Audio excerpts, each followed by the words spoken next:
नमस्कार, राजस्थान स्पेशल लेकर आपके साथ मैं हूं पूजा कविया गोमा। खबरों में सबसे पहले बात राजस्थान के भरतपुर की, जहां पर आत्मदाह का प्रयास करने वाले संत विजयदास का निधन हो गया। उन्होंने भरतपुर के डीग इलाके में भगवान कृष्ण की क्रीड़ा स्थली माने जाने वाले आदि बद्री इलाके में वैध अवैध खनन को रोकने के लिए आत्मदाह की कोशिश की थी।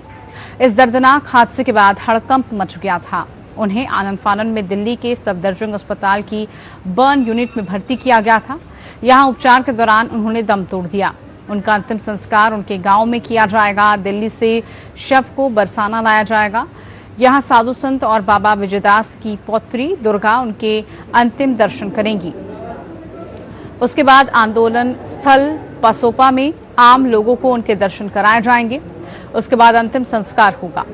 बाबा विजयदास भिवानी हरियाणा के बड़वाना गांव के रहने वाले हैं। 2002 में मान मंदिर बरसाना में आकर संत बन गए थे।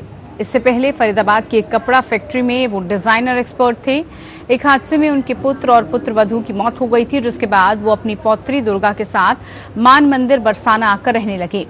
यहां आंदोलन के दौरान गांव पसोपा में मंदिर के महंत बन गए।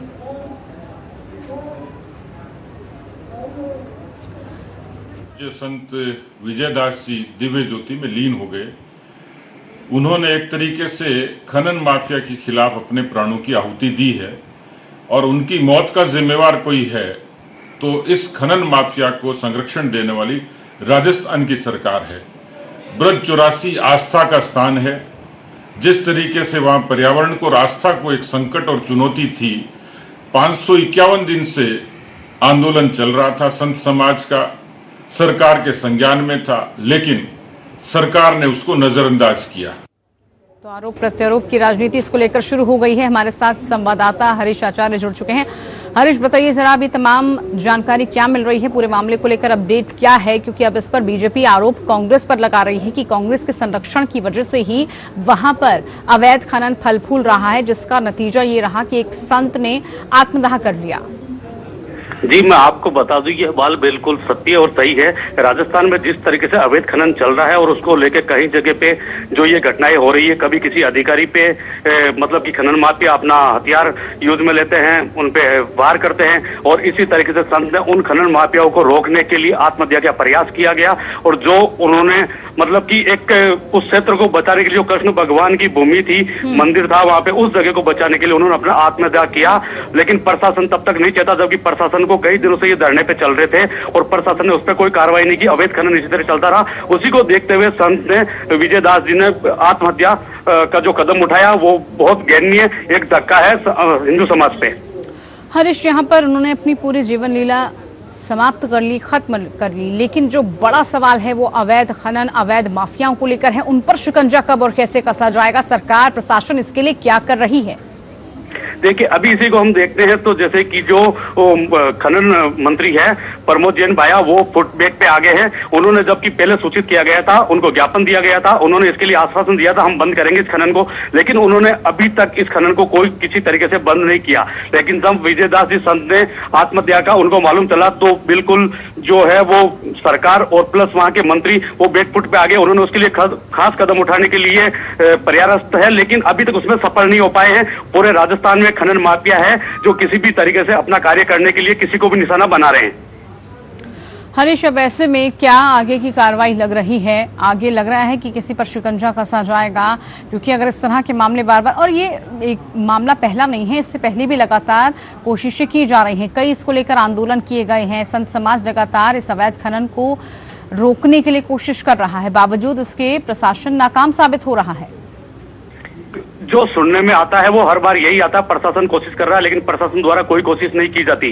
सरकार द्वारा जो प्रशासनिक अधिकारी वहां लगाए जाते हैं और सरकार खुद भी इन खनन माफियों से कहीं न कहीं मिली भगत है। और जितने भी खनन माफिया हैं वो कोई ना कोई मंत्री या किसी बड़े ओहदे पे बैठे हुए राजनीतिक या प्रशासनिक अधिकारियों के रिश्तेदार हैं, जो इस तरीके से उनपे खनन माफियाओं पे जो पूरी लगाम नहीं लगाई जा सकती प्रशासन और सरकार द्वारा। इसीलिए ये खनन माफिया पूरे राजस्थान में नहीं, पूरे हिंदुस्तान में हर जगह अपने पैर पसार रहे हैं।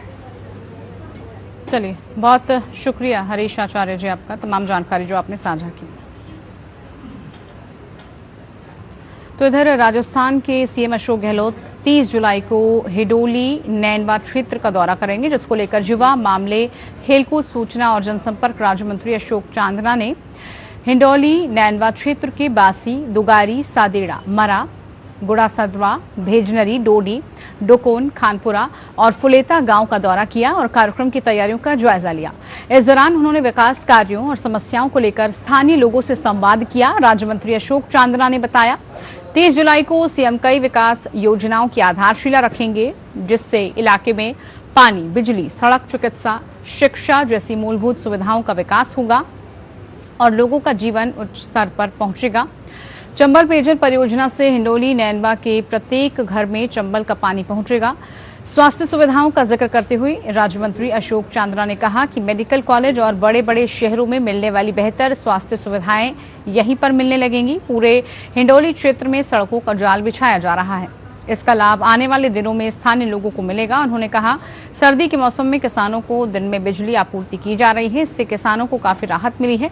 राज्य मंत्री ने कहा कि हिंडौली नैनवा क्षेत्र में बड़ी संख्या में मिनी डैम बनाए जा रहे हैं, इनसे सिंचाई और पेयजल के पानी का भी इंतजाम हो रहा है। उन्होंने कहा कि युवाओं को शिक्षा के बेहतर अवसर मिले, इसके मद्देनजर पहली बार एक साथ 5 कॉलेजों का शिलान्यास होने जा रहा है।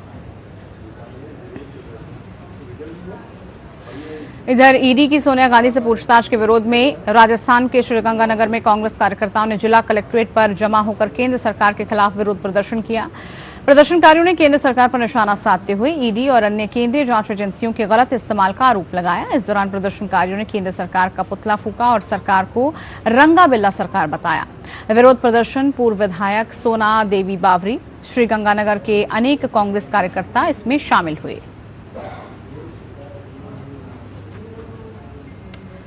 खबर अलवर से है, जहां पर जिला कांग्रेस ने सोनिया गांधी से ईडी की पूछताछ के विरोध में धरना प्रदर्शन कर अपना विरोध दर्ज कराया।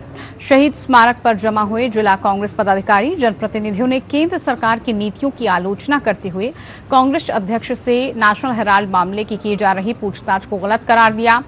धरने पर बैठी महिलाओं ने सोनिया गांधी के समर्थन में लिखे नारे की तख्तियां हाथ में लेकर प्रदर्शन में भाग लिया। उन्होंने कहा कि देश के लिए मर मिटने वाले गांधी परिवार, जिसने आजादी के लिए जेल की यातना सही, उसे सरकार परेशान कर रही है।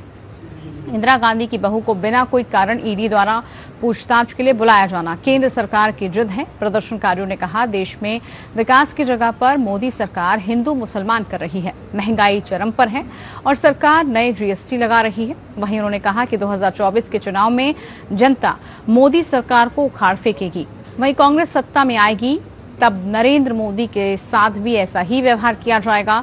प्रदर्शन के दौरान शहीद स्मारक पर जिला अध्यक्ष योगेश मिश्रा, जिला प्रमुख बलवारी सिंह, पूर्व नगर परिषद चेयरमैन कमलेश सैनी समेत दूसरे पदाधिकारी और कार्यकर्ता उपस्थित थे। जिस तरीके से केंद्र की नरेंद्र मोदी सरकार हठधर्मिता कर करके विकास तो उससे हो नहीं रहा, कभी हिंदू मुसलमान करती है, कभी मंदिर मस्जिद करती है, कभी नोटबंदी करके इस देश में सदी का सबसे बड़ा भ्रष्टाचार घोटाला करती है, कभी गब्बर सिंह टैक्स लगाती है और जब बिल्कुल पेश नहीं चलती है तो हमारे नेताओं को बुला के ईडी से डरवाती है। लेकिन उनको ये पता नहीं है कि राहुल जी और सोनिया जी उस परिवार से हैं जिन्होंने देश की आज़ादी के लिए, जिन्होंने देश को बचाने के लिए अपनी कुर्बानी दी है। खबर बूंदी से है, जहां पर जिला चिकित्सालय में हो रही अव्यवस्थाओं पर मरीजों के परिजनों ने हंगामा किया। मरीज के परिजनों ने बताया कि लोगों ने जिला चिकित्सालय में भर्ती मरीजों की आज सुबह जांच करवाई थी, जिसके लिए दिन में 2 बजे से ही जांच लेने के लिए काउंटर पर लाइन में लगे हुए हैं। 3 घंटे हो गए हैं, अभी तक ना तो काउंटर पर कोई आया है और ना ही कोई हमें संतुष्टि भरा जवाब दे रहा है। कब तक चिकित्सालय में भर्ती मरीजों की जांच मिल पाएगी? इससे नाराज होकर मरीजों और मरीज के परिजनों ने चिकित्सालय के गेट के बाहर आकर नारेबाजी करने लगे। जिला चिकित्सालय में हो रही अव्यवस्थाओं के बारे में बताने लगे। मौके पर पहुंचे एपीएन जिला संवाददाता ने जिला कलेक्टर को फोन कर मामले से अवगत कराया, जिस पर जिला चिकित्सालय प्रशासन हरकत में आया और तुरंत प्रभाव से कर्मचारी को भेजकर मरीजों की जांच देना शुरू किया।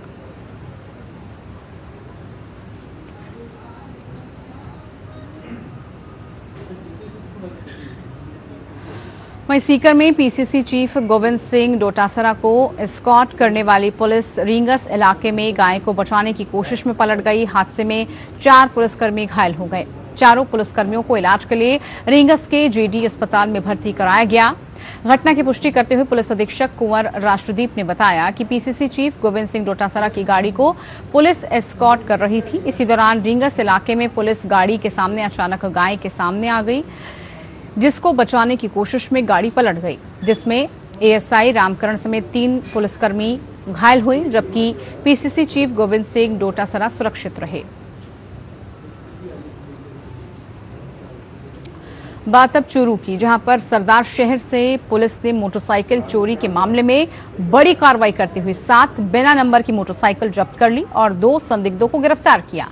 थानाधिकारी सतपाल बिश्नोई ने बताया कि महानिरीक्षक पुलिस बीकानेर द्वारा कस्बे में बढ़ती चोरियों की वारदात पर लगाम के लिए चलाए जा रहे विशेष ऑपरेशन के तहत चूरू के एसपी, अतिरिक्त पुलिस अधीक्षक राजेंद्र कुमार और पुलिस के साथ ही स्पेशल टीम ने कार्रवाई की। बिना नंबर की मोटरसाइकिल लावारिस हालत में जब्त कर आरोपियों को संदिग्ध हालत में गिरफ्तार किया। इस कार्रवाई में एएसआई हिम्मत सिंह, कांस्टेबल कृष्ण मीणा, विराट सिंह, नंदलाल कांस्टेबल और डीएसटी चूरू की विशेष भूमिका रही। वहीं टीम में कांस्टेबल सत्यप्रकाश और धनाराम का भी सहयोग प्राप्त हुआ। खबरों में वक्त है ब्रेक का, जल्द लौटेंगे।